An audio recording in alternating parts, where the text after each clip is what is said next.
Welcome to the Crafted Conversation, the voice of the crafted concept, brought to you by me, Marcus Sharrod. The Crafted Conversation is my opportunity to speak and give credence to guests from the world of education, educational leadership, elite leadership in general, and of course elite sport, for instructors, those interested in instructional methods and imparting learning, to come and explore, be curious and be open-minded, how we can, as instructors, be better in the way that we package learning for our elite athletes and our pupils. The crafted concept is underpinned by the idea of a learning environment, what that environment, what the culture, what the setting looks like. Learning design, so how we actually piece together what our considerations are around the way that we package that learning piece. And finally, learning critique. How open are we, how curious are we to find out what our learners actually know? How can they be flexible in the way they apply what they know? How has that learning become durable? And the same for our pupils, and indeed for our colleagues, for those of us that are acting in leadership positions. So without further ado, we'll get on with today's episode of the Crafted Conversation. Welcome back to my regular listeners. Good to have you. Let's get on with it.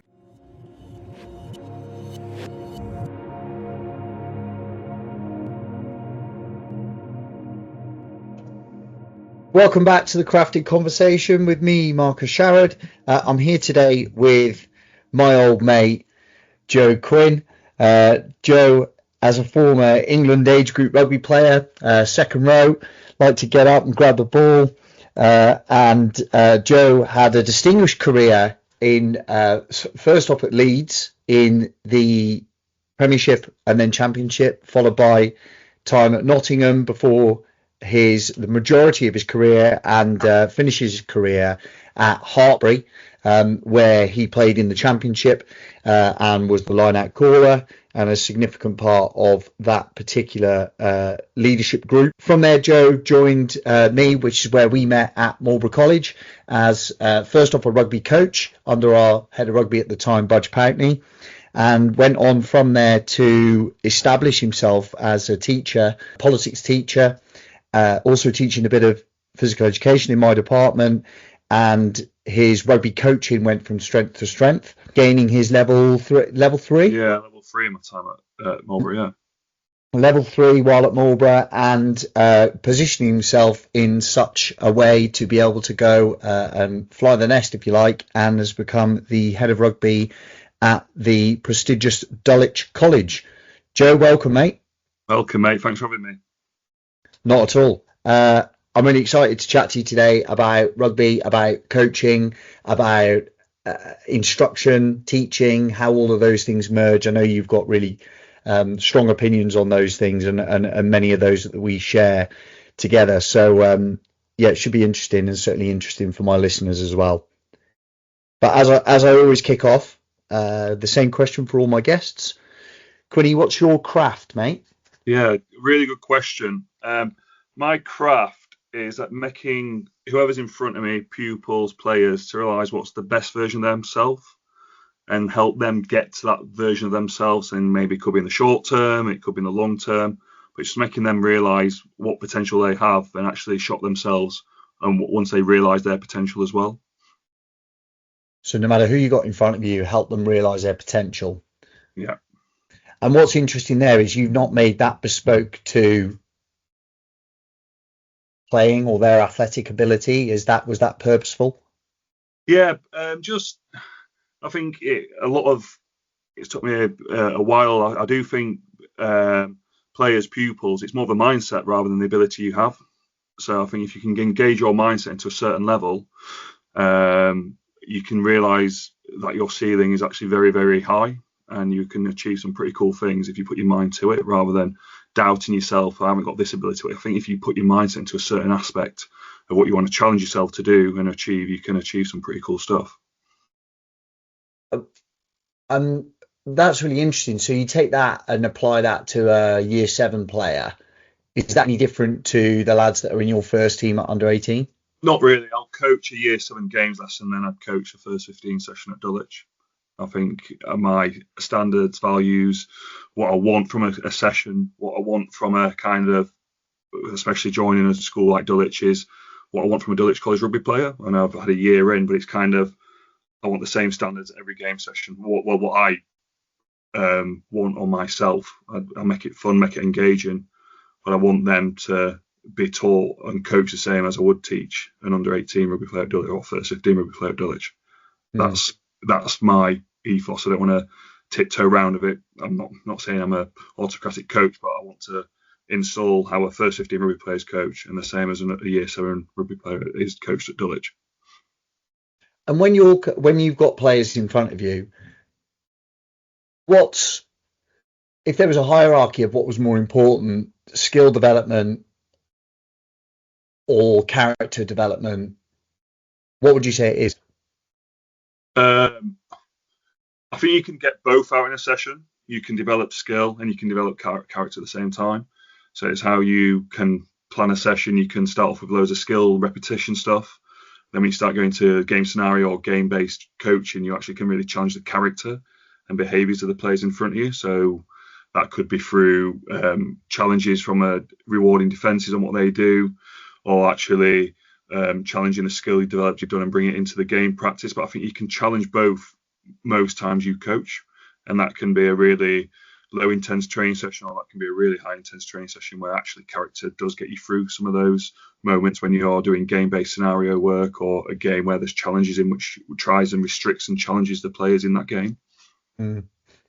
I know something that you're obviously is a very good mate of mine. I know something you really believe in is the players having a voice and having a sense of agency around their development.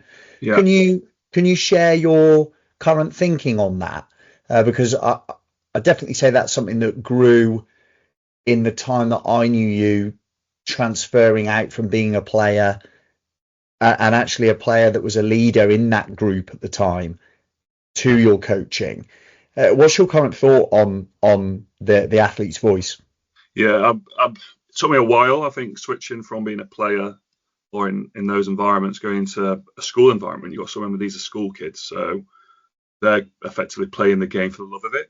And for me, they need to have a voice. And secondly, they're the ones playing it. They're the ones who are going out to represent the school on a Saturday afternoon or on a Wednesday in a cup or Thursday in a cup match. They're the ones playing it. So you need to facilitate their learning. So I'm a big believer on kind of speaking to players on like, does this work? How do you want to challenge this week? How do you want to challenge this game, for example? And that can be through small things, divvying up analysis work, getting pupils to the progress of school rugby in private schools is that you've got so much clips of schools you play that you actually can give a bit of challenges to the lads. Like, I want you to look at their lineouts and you can present back to the boys on Tuesday before games. Or how do you think we should combat playing this school on Saturday, for example? So it took me a while to do that. In terms of sometimes I used to be very much, this is the Joe Quinn way, got to do this. But actually, the more I've switched, and actually since moving more to Dulwich, I've kind of lean on the boys more on how do we go about this week? How do you see the sessions of the week look like? How do you look kind of game plan for Saturday to look like? It's kind of, they need to, I think if you haven't given them a voice, I think especially with this generation of pupils and players now, they want to know why we're doing stuff. So I think you've got to give them that autonomy. Can you give an example of a time that they in such a scenario that you've changed your mind on something? There has been a couple of times. I think when I can remember that Marlborough First 15 a couple of years back, there was a couple of characters in there, and the challenge on that we should do this. I think it was something like Bromsgrove who were playing, and they wanted to go in with playing a lot more off the top rugby. And I said, well, Bromsgrove's a massive slope on their first team pitch. If you're playing down a slope, why don't you maul the crap out of them, for example? So kind of stuff like that. But I'd like to think, especially now, if they come up with it, sometimes I like the players to go with it and then see how it goes. Because at the end of the day, we're not here. Like, yeah, you want to have massive success in a way, winning schools cups and whatnot. But actually, it's each game's different. So you want them to, if it works, it works. If it doesn't work, we go back and we learn. And that's the joy of schoolboy rugby, really. There's no pressure on the outcome at the end of the day. So yes, there is stuff where I will give them autonomy, but there may be some stuff where you try and guide their decision making on hoping that their decision and my decision works together. That sense of the amount of analysis that's out there, obviously 15 Rugby and YouTube, and everyone sort of VOs their games and puts them up. If you've asked boys to go and have a look at an opposition team and then present back, how are we going to combat the line out, or what are we going to do about their, I don't know, they completely fly out of the line in defence. How do the boys react to that? In terms of the challenge? Yeah, the challenge, and then the one I suppose is twofold. How do the boys react to the challenge, and how do the group react to the boys presenting back? I think they really like it, because you can remove yourself from it, especially when it comes to them presenting it. It's kind of the teacher in you, make sure they've done the work. So like you can do I've done it a couple of times where, being honest, like they've emailed me their work and I've glanced through it and actually that's brilliant. I don't need to look at it because I trust them to do their job. I've trusted them, and they're putting their trust in me to deliver it. So I'll probably sit at the back and they go to the front and present. And it's actually quite cool seeing a group actually really engaged and connected from what they're saying to each other. And then my job as a teacher and a coach is making sure that what they've seen is that we put onto the training pitch, for example, so you can give them scenarios, give them context of what they might see, the pictures they might see on the Saturday. So like if a defence is flying out, how do we get a bit deeper? How do we actually maybe ask questions of that defence if they're flying up? So they're doing the work in terms of analysis, and then my job as a teacher and coach is to put a session together which links it all together in a way where learning can happen. And that's really interesting then. You are framing all of that around learning, and you've said, obviously as a teacher, I'll check that you I think I'm quoting you there, you said as a teacher. How impactful has becoming a teacher or being in education your career, your career, your CV is ridiculous. The two schools you've worked at are Marlborough College and Dulwich College. You're surrounded by expert practitioners. How impactful has that been to your coaching? Massive. Just being in the classroom, there's been stuff I've obviously learned from you guys and other people I've worked with, like Matt Gowie was my mentor for politics. He was brilliant for stuff like that in terms of kind of reflecting on your practice. But I think being in the classroom is kind of similar to is kind of like coaching on the games field. But actually, there's so much different stuff you have to do in differentiation, planning as well. That's one thing which I learned massively, that you have to plan lessons. Like you've got to plan lessons, plan what questions could come up, and how it's influenced as well. Like there's times where you have to be very teacher-led in the classroom at the front, especially teaching a subject like politics. And there's times where you've got to let go.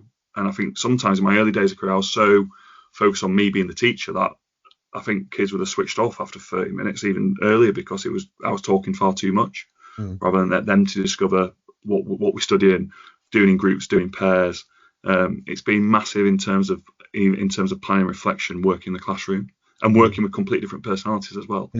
Like when you're working with rugby players, for example, they're quite similar people, so you can get it straight away. But when you're in a classroom working with somebody who's a really good musician, or somebody who has got severe ADHD, it's trying to have techniques to deal with that, and it was really challenging at first, and I still say it's challenging now. That like instructional practice and the variety of it, but I suppose how you can then take those experiences, those concrete experiences, and embed them into your rugby coaching practice. Yeah, I suppose I've got a part A, part B to this question. Do sports coaches talk too much? Is part A, and then B, do they ask enough questions? And it depends what the scenario is. I find sometimes when you feel a bit of pressure, like you could even say like half times, for example, you can speak far too much. Whereas at certain times there's scenarios where you need to be asking questions to feel what's going on. So I do think there's a lot of times where you speak for the sake of speaking as a sports coach, because you're trying to actually get in the session rather than asking good questions, ask good open questions to what you want to get that learning information from. So I think yes, sports coaches do. I don't think we ask enough questions. But there's scenarios where there's times where you've got to speak a lot, I think, at times, but then there's times where you've got to shut up and let the players and the pupils really guide what's going on. And problem solve. Yeah, massively. Well, Because they're playing the game. Yeah. I definitely, because if you're playing the game and you're on the sideline, they're feeling, especially on a match day, they're feeling something completely different to what you're feeling. So from a practitioner point of view, you've got to think game day is the easiest thing for you.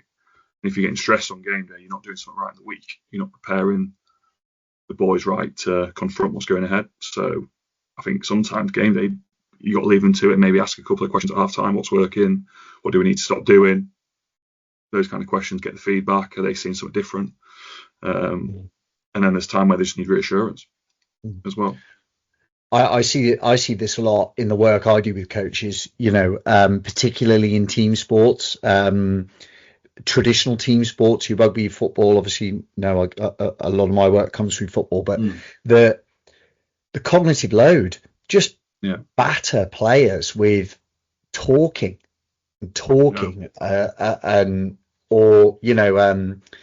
you get this less in rugby than you would in football, but the sort of tactics board, the X's and O's of the tactics board, moving magnetic things around, talking over the top of it. It's no different to you or I being dug out in a lesson observation because we've got something on the screen and we're talking over it and asking questions and giving no thinking time, asking a question and then expecting the answer within 1 second. It's, I suppose, what I've come to reflect on over time is I can't see how anyone can be a good or a leading sports coach without having a teacher's lens. I don't know how you think of what you reflect on that. Yeah, I do. I do think it is interesting to look at sports, and particularly rugby, when you look at the amount of coaches at the high end of the game who are teachers. And I think you're going to see more of that, and you're starting to see it in football as well. Like a lot of coaches coming through the academies now, so they have that kind of pastoral, empathetic lens, and they always say understand, but they plan well and they give good feedback and ask good questions. I think that's why so many young practitioners and teachers actually do well, because they understand, they do understand, but also they know how to give good feedback and they know what learning looks like as well, and they have a bit of a kind of a vision of what they want to achieve. They're not short-term focused, they're more long-term focused, which has a big impact on the environments they're working in. This is a brief pause in today's Crafted conversation to talk about how the Crafted concept, the overarching business that supports the Crafted conversation, both in newsletter and in podcast form, can best support you in your performance environments. The Crafted concept has experience working in the education and elite sports sectors through performance coaching for individuals or for teams, the learning environment, by focusing on those three pillars of the Crafted concept of performance: learning environment, learning design, and learning critique. Contact me directly because I can help you, as I have done on many occasions, developing a sense of cohesion within the team. Performance coaching aims to drive individuals and teams to excel. And as a performance coach, I am an expert in areas of teaching and learning, instructional design, motivational psychology, team development, performance culture and environment, and performance mindset. It's my job to generate activities, use questioning, listening, observing, probing techniques to deliberately seek feedback and present opportunities for lateral thinking and inspire growth and ideas for you as an individual or for the performance of the team and the collective. The Crafted concept is your accountability partner, is your critical observer. I'm able to draw upon experiences as an expert teacher and instructor and as an expertly qualified executive coach, performance coach with over 100 hours worth of coaching experience. As a coach developer in elite sport, I can support and guide coaches through the complexities of your professional development, of your professional environment, offering structure and assisting you in refining your skills through learning environment, learning design, and learning critique. Contact me directly, Marcus at thecraftedconcept.co.uk, or look me up on LinkedIn, Marcus Sharrod.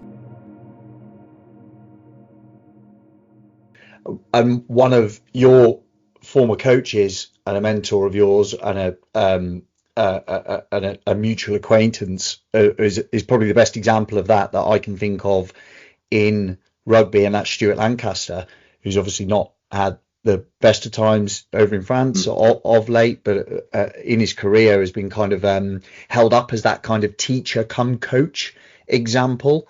Having played for Stuart, knowing him well, what is it that you think that someone like that is able to bring to the game at a time, probably as a bit more of a pioneer to that teacher come coach?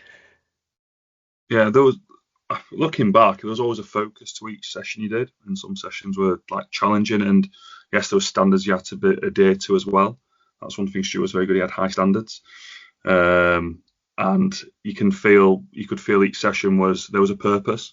Like, you can work with some coaches sometimes where it's all about you trying to fix one thing from Saturday, and very short term. And you always felt there was something bigger there, especially in the academy days at Leeds. It was in very much install behaviours, but also each session was there to make us better players as well, and people. So each session was you had a lot of simple details to get through, but you did leave sessions where I've got something from that, I've learned something, I feel better for doing that in terms of a player. Everything under purpose. Yeah. That I know your coaching philosophy. The listeners don't.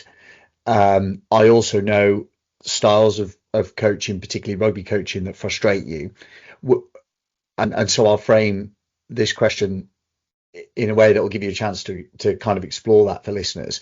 Where does the balance sit between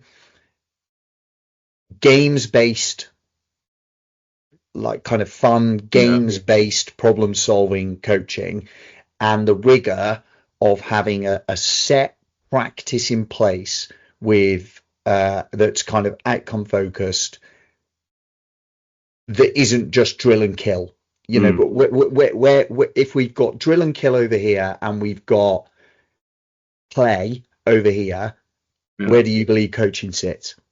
There's got to be a mixture. Like, especially at Dulwich, like, you could take a under 12 BC rugby team on a Monday morning, which is very much, you want to install that fun, but if you're going to do fun coaching, you've got to have a purpose at the end of it. So sometimes when you are coaching attack, like getting many passes in or offloads, that can be fun for a player. But then there is a time and place where, yes, all sessions are fun, but you've got to, I think, if you have a purpose, you've got to have an outcome of why you're doing something. I think you just can't go out there, we're going to play this game for 10 minutes with no purpose, because it needs to link to the other parts of the session. But there is parts in coaching where you have to have a lot of fun, because you want to keep, as you see in the papers on Sunday about the crisis of schoolboy rugby, you've got to have fun because you want to get kids playing the game for as long as possible. But then the other spectrum, I think, is the more you have a kind of a curriculum of learning, that's where fun you can dib in out of fun and then actually have a bit of an outcome. This is how we want to play, or how to be perceived, for example. So I sit in the middle. There's a time and place of fun, but then there's a time where we have to get stuff done, because rugby is an interesting game, because you can't beat around the bush. It's a physical combat game. The whole point of rugby is to keep the ball, get the ball, and go forward. And that's takes a lot of you got to admire how, at whatever level, like, it takes you're going out there with 15 of your mates, and it is 9 times out of 10 it's physical and nutritional. And I think sometimes how you train and how you coach, I'm not saying you're there shouting, but you have to design sessions where they see pictures on a Saturday, but also it has to have a bit of toughness in it, because that's what the game is. You're not here running after something, or running in any direction. You are there to basically be together and do something pretty cool on a Saturday afternoon. So your sessions have to show that. How have you adapted your coaching under the kind of new laws around contact time across the week? Because you're quite right in saying, as listeners will know, it's an attritional game. It's a game about physical dominance, and for those of us that have played the game, it's a game that hurts. So how do you prepare players for that on a Saturday when your Dulwich boys are going to Whitgift and it's going to be a fight? or you said about Bromsgrove before, you know, that you're going to get beat up front. How do you prepare them for that in a scenario, quite right scenario, that we are limiting contact time through training? Yeah. I go back to when I was a player. I used to hate contact sessions as a player. Like, there was nothing worse. Like, you lose on a Saturday, and Tuesday morning you're going to get absolutely. You're going to do 50 scrums, 50 mauls, and just think, yeah, this is really going to make me a better player, isn't it? And your body's still hanging on as well. It's wrong when you think about it. You're popping paracetamol before you train on a Tuesday. And my view now is that you have to do technical work. So, yes, there is contact time limits, and I fully agree with that. But we focus on a lot of technical work, like breaking down the tackle really well. And you start to see it now, and this is not just this is a lot of schools, and it's a credit to the coaching in schools, is tackle technique now is phenomenal in kids. Kids know where to put the head, they know where to put the shoulder. So in terms of what we do, we'll do as many tackle technique reps, for example, at the start of the session. We'll break down the ruck on where you should hit, where not to hit, when to jackal, when not to jackal. So kind of break that into like a skill-based warm-up. And then at the end of a session on our main Wednesday games, that's when we might go for 5 minutes, do what we did at the start, but actually at the end of the session, it's 100%. So our bodies know what they're seeing. And even when we do games as well, just from a skill development, I've gone away from kind of touch, but also getting boys to kind of wrap. So they're used to getting their foot in close, but also that makes the ball carrier to work hard on his carry, because the harder you carry, for example, in rugby, in terms of if you dominate the tackler, you're going to dominate your attack. You're going to be able to play quick, and then you'll be able to offload as well. So kind of stuff around that. So there is limits. And then other training, it's a lot of kind of framework stuff and how we play quick, and then defense on how we get set quickly as well. So my sessions there will be contacting, but it'll be 10, 12 minutes max a week. And the rest is all about our shape. And I do think as well, going back, it's a mindset as well. In terms of, you don't have to be shouting and screaming, but you can, as you know, there's a lot of stuff you can use to get players up for a theming is a big one. I think that like the only stuff belonging, like one thing which amazed me when I joined Dulwich was the history the place has for rugby. And looking ahead, going now, I've done my first year, I'm starting to put stuff together for year 2 and beyond. Is like, first, all rugby boys at Dulwich are part of something pretty cool, like part of the history of the schools they play. We're part of the longest continuous schoolboy fixture, so every time a boy plays for Dulwich, they're part of history, that kind of stuff. I think the tradition and kind of the emotion can actually get a boy up for it, and also the matesmanship as well. Like there's ways and means you can get players up for that physical attritional work rather than doing 50 mauls and 50 scrums. Yeah. That's really inspiring work, that is, because to hear that, you know, we know that, well, I've spoken on the podcast before, that how much we privilege story. You know, we're designed to privilege story. That's what we've done ancestrally, and to draw that out, to have the foresight as a head of rugby to draw that out of the place that you're in, I think is really inspiring. You know, to give those boys a sense of you're bigger than something. I mean, we got really exposed to that sort of 10, 12 years ago with that James Kerr book, didn't we, about the All Blacks, and actually inspired by that, another mutual acquaintance of ours, John Mackenzie, up at the grammar school at Leeds. I know that he does a sort of British and Irish Lions thing with his guys at GSAL, where he gives them a number, boys that have played in the first 15. I think that's brilliant. Yeah. Like you say, being able to that might be enough to make sure that they're ready for the attrition on the Saturday. Yeah, and it's belief as well. Like the downside of how schoolboy rugby is coming, you see a lot of, like, you have games publicising, it's great, but lads do worry about what they're facing. Like you could have boys, like we've got Wellington on Saturday, they've got this and that, but it's like, even a bit like Andy, it's a bit that mindset, and it's kind of the inferior mindset which all teenagers have. Like, even back in the days when I played for Yorkshire, like, you'd be more worried about looking at the programme, like, who am I playing against, from what school is he from. It's always been there, but now it's more evident because of social media. It's kind of that kind of a ping pong, but it's also giving them belief that they're good, the work they've done in the week and their journey where they're up to now. and where they could go, for example. That's typically modest of you to use Yorkshire as your anecdotal example and not England, which is also what you were doing as a schoolboy. The one thing I picked up on there actually when you were describing like the contact week is, and I think it's really interesting, you said the standard of tackling in schoolboy rugby is as good as it's ever been. And then you described the kind of processes you'll go through the week. And it just brought me to skill acquisition. And I think back to kind of when I was playing rugby, and that was my kind of like second sport at school. As you know, football was my main gig. But even with football in mind, you know, playing high level academy and all the rest of it, it wasn't very often you took a basic skill of the game and just totally extrapolated it out, every element of it. Yeah, I think there's a lot to be said for that. And actually, good on the RFU for limiting the amount of contact time if it's meant that coaches are using that time to do things like that. Yeah. To talk about foot position, head position, what you're doing with your arms as you approach the tackle. Yeah. What other elements of the game do you think have benefited from that?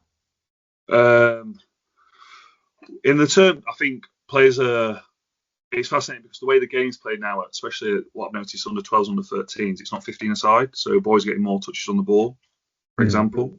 So 15 years ago, you like under 12, under 13 rugby, it was 15 aside. So and then you were labelled already. You're a prop, you're a hooker. This is where you're playing. Actually, it's made players now more skillful in terms of they get more touches on the ball. They see space more. You actually see less kicking, which is interesting, which is kind of a challenge. From a skill development point of view, like you sometimes say to players, don't be afraid to kick to space or kick to alleviate pressure. So the kind of model at under 12, under 13 now, I feel is like making players more skillful because they're getting more touches on the ball, which is massive. So the way you coach at those year groups is actually a lot more kind of generating attacking skill, and then you need to start speaking about defence as well a bit more early as well, which is quite interesting. And defensive shape and yeah, exactly that. Yeah, and so somebody's hoovering. I don't know what. Yeah, got a little bit of a repeat there. Yeah. From the perspective of someone who is leading the game in the independent school sector. Obviously, I would probably say that Dulwich exist in a larger band of teams that you might call outside the top six. If we were talking about the kind of Premier League and football, How do you feel about the future of the schools game, where those at the very top have really just almost gone onto another level? As good, if not better, than academies. What's the future of the independent schools game of rugby union? I think yes, there has been a lot of negatives, but there is a lot of positives. I do think we need to celebrate the game, like the values it creates. A lot of the values of rugby actually align to a lot of school behaviour policy in a way. Yeah, big time. So that can link to that. Biggest thing for me is meaningful fixtures. There's nothing worse when your 13Bs or your 14Cs go and put 50 points on them. That's a big thing, because the whole point of school rugby is you want the boys to be playing as much rugby as they can for as long as they can. So you want there's nothing better. Yes, look at the schools, they're producing internationals. Well, there's no better story than you hear about 415 lads still playing rugby at university, and he's joining his local club wherever he goes and settles for life and work. So the biggest thing for me is I do think we need to celebrate the game more, like the values it creates and what it's doing, and how safe it's becoming. The game's far safer now than it's ever been, and the RFU have done a lot of that with their work, and I know they're doing a lot more now with state schools, which is massive.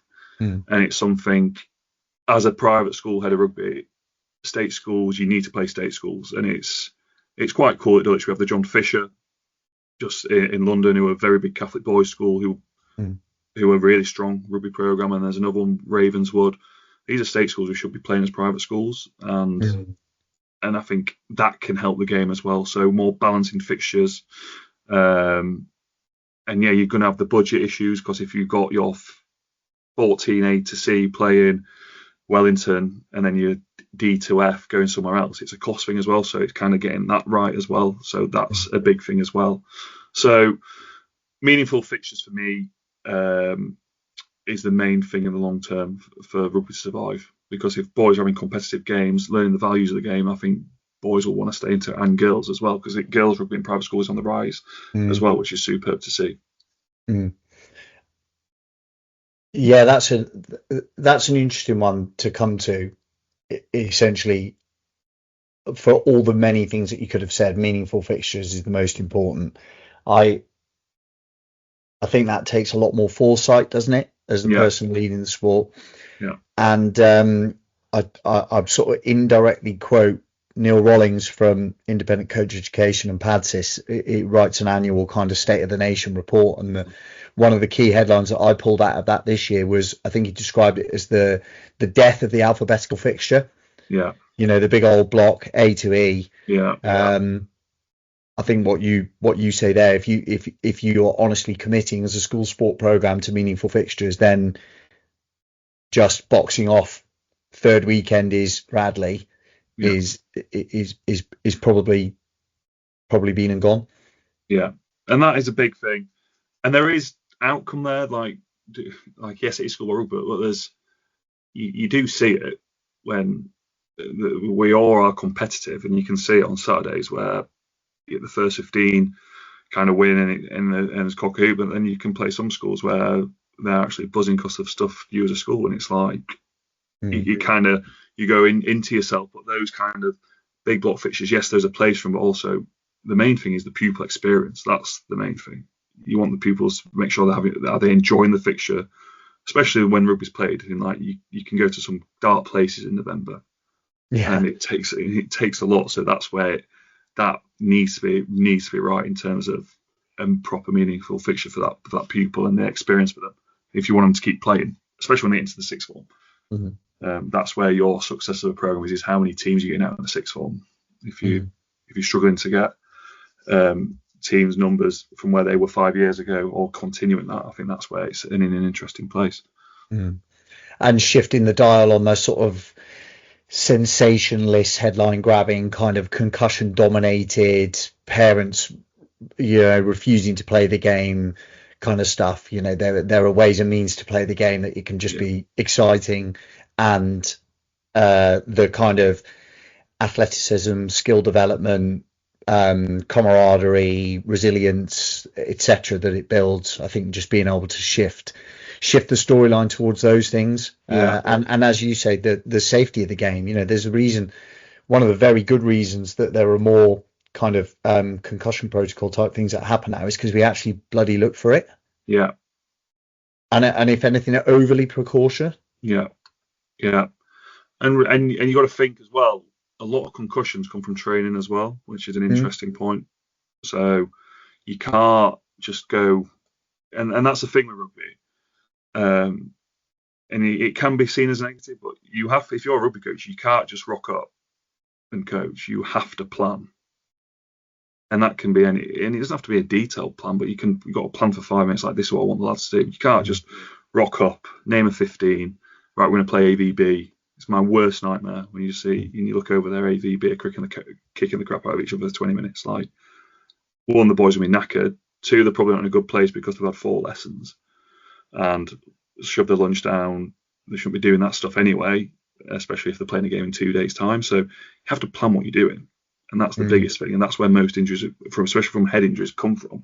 And that's where the game is hopefully starting to shift. Is actually training's becoming more purposeful now than ever before. Quinn, I really appreciated your time today, mate. Loved it, mate. Loved it. Where can if you're committed to, where can listeners find out about your stuff? Do you get stuck into any LinkedIn or anything like that? No, it's not. I think it's my kind of personality. It's not one thing. There's stuff I need to do a bit more, and that. But yeah, you can find me on LinkedIn. Happy for messages, etc. But I don't really post much work. Too busy doing your work, mate. Too busy getting stuck in. Brilliant. Quinny, thanks so much. No, loved it, mate. Loved it. So we come to the end of this week's podcast episode of The Crafted Conversation, also available in newsletter form by going to www.thecraftedconcept.co.uk and subscribe there, or indeed at the bottom in the show notes. You can also find me on LinkedIn. I'm Marcus Sharrod. We're on Instagram at thecraftedconcept_, and also YouTube, The Crafted Concept, where the weekly newsletter content goes up in video form. If anything today is of interest to you and you want to get in touch with questions, if your question is read out on the podcast, I will get in touch back with you for your free 30-minute performance coaching consultation as a result of your question being curious enough and interesting enough to have been read out and addressed on the podcast. And equally, if any of the work of the Crafted Concept in performance coaching and consultancy with a particular focus on teaching and learning environments, learning design, and how we critique that learning for performance is of interest to you in the education or elite sports sector, then do get in touch. And you can do so directly via email, marcus@thecraftedconcept.co.uk. See you next time.